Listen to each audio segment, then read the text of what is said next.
start and reflect of everything we've learned this morning on leadership. And we started talking about an integrated strategy for companies of purpose and leaders of purpose from diversity.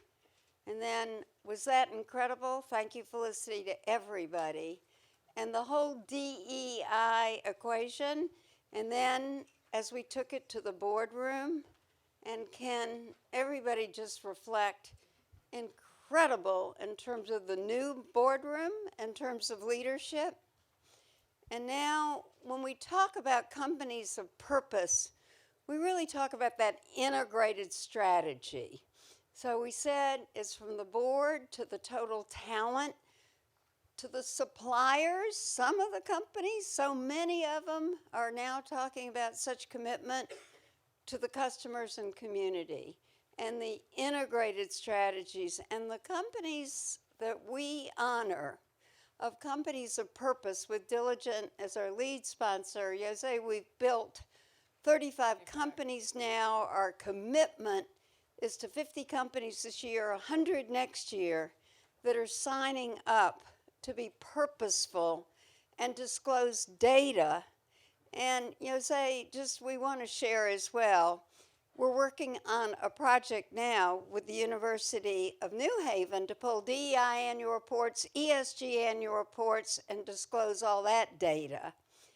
And what we want to just say is thank you as we look at the kind of commitment, and it's really an honor of all of you stepping up, because it's our stakeholders driving through leadership change. So you can't be bolder. We say faster together, but as we said all morning, this is not for the weary of heart. As we advocate for each other, as we drive change, and the kinds of companies from Procter & Gamble to IBM to Wells Fargo, it's just amazing.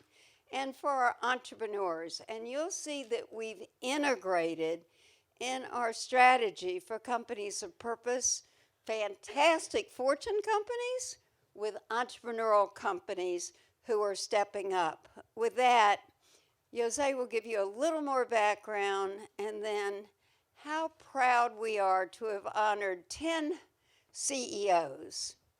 And all of them we ask about purpose at our summit.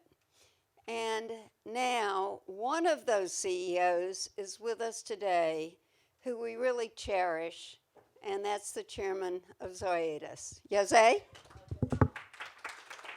So, very honored to introduce to this room, this audience, Kristin Peck, CEO of Zoetis, the world's leading animal health company, a member of the Fortune 500. Kristin helped usher Zoetis through its IPO in 2013 and has been a driving force of change in many roles at the company over the last 10 years. And she's got incredible history before that as well. But under her leadership at Zoetis, it's taken meaningful actions to create this safe, flexible, inclusive workplace where all colleagues can thrive. In addition, she led the establishment of the Zoetis Foundation to support inclusion and diversity for veterinary professionals and farmers around the globe. And I don't know if you'll mention this, but there are so many more veterans now, that are female than it used to be. It's incredible, the specific stats, but it's something that surprised me. But what's more, Zoetis has boosted the representation of women and people of color throughout the organization, on the executive team and the board of directors. And Kristin's passion for empowering colleagues to bring their full selves to work is a hallmark of her leadership. During her tenure as CEO, Zoetis has enhanced its benefits to be more inclusive for all, with many programs and resources for caregiving, wellness, mental health, and benefits for gender transition, surrogacy benefits, and fertility. I mean, so important in this day and age that we live in to focus really on the employees and their health and wellness.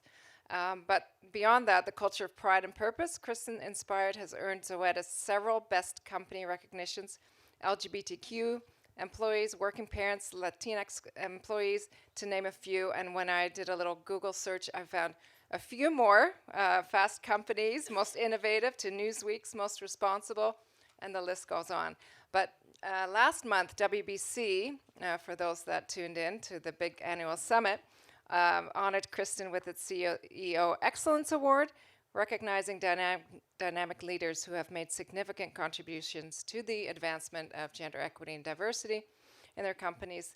And just like last week, I read that Zoetis was recognized for the positive social impact for Fortune's 2022 Change the World list.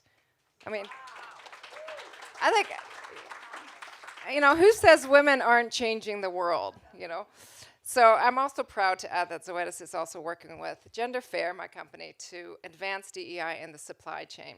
So please help me welcome Kristin Peck.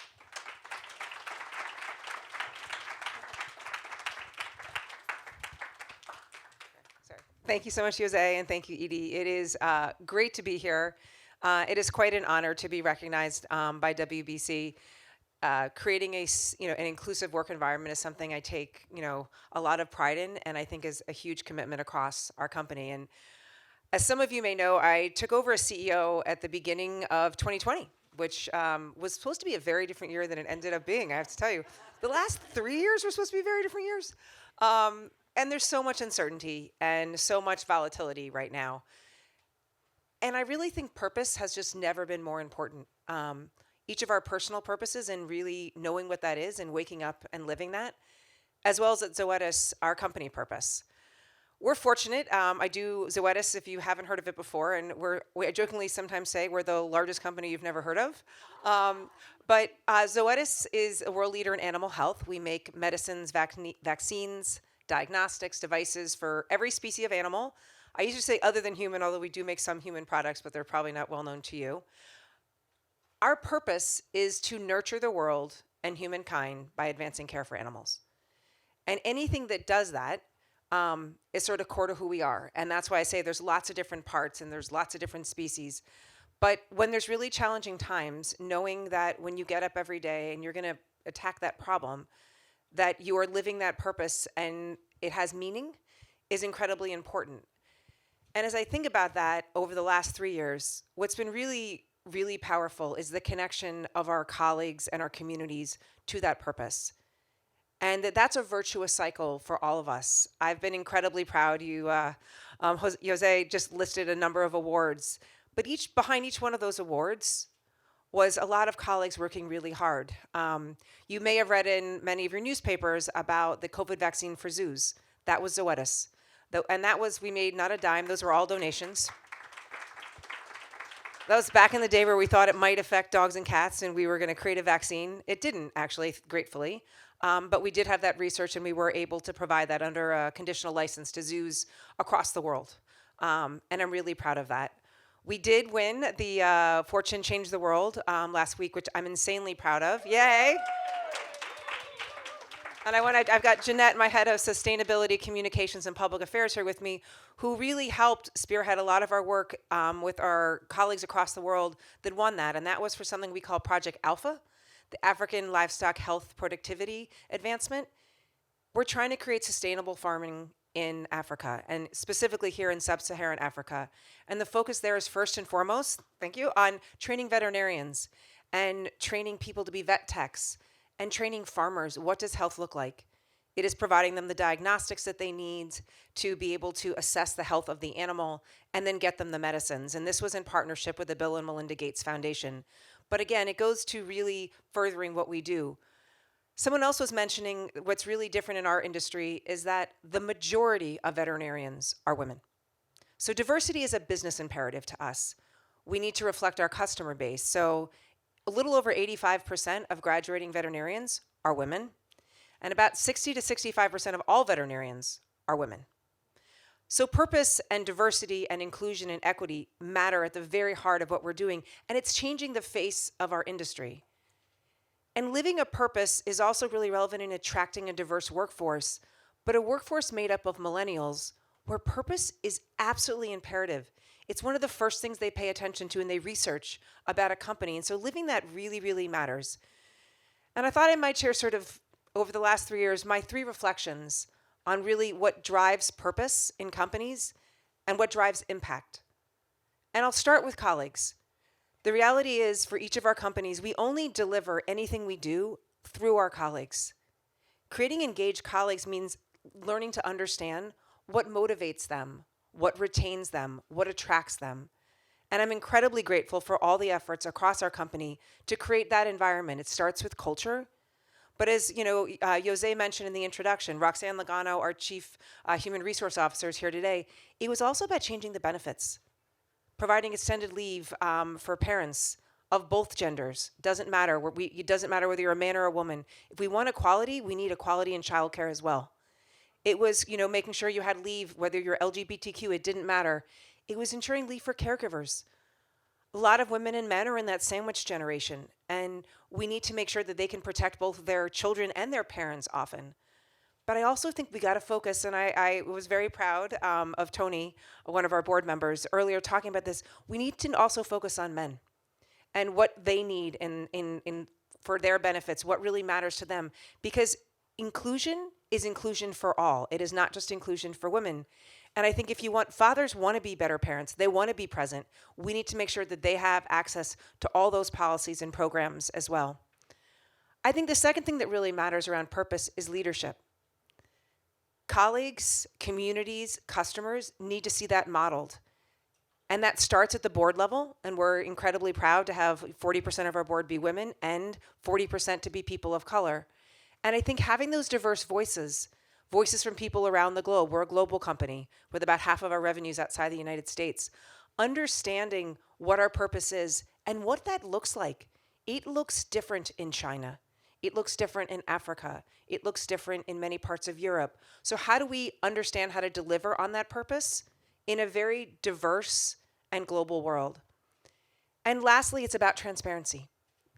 I really enjoyed the panel before with so many different board members of, companies around the world. It was a global panel and it represented so many different industries.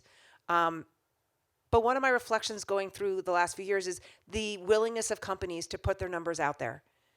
And when I took over as CEO, we had never published our diversity statistics before. We put out a report.